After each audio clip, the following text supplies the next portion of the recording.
Well, as you said, my name's Brian Livingston. I'm from Edmonton, Alberta, Canada. So coming from a different part of the world. And to basically describe myself, I got to let you know from where I was at.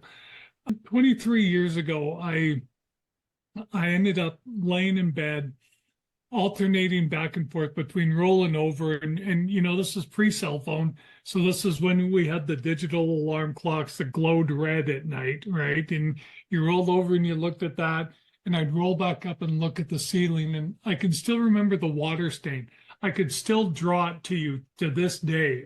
So that's how much time I spent staring up, and I'd literally watch the minutes tick by on my alarm until I had to wake up and go back to work.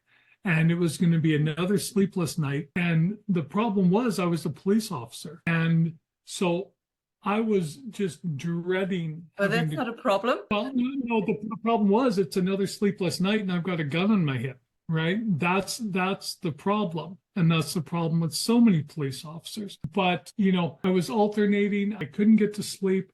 And I realized that I'd hit this point that I couldn't go back to work anymore. And I was literally at the point that I had to make a decision. I had to stick with the income, meager though it was still a guaranteed income. But eventually, if I continued doing it, I was going to take my own life.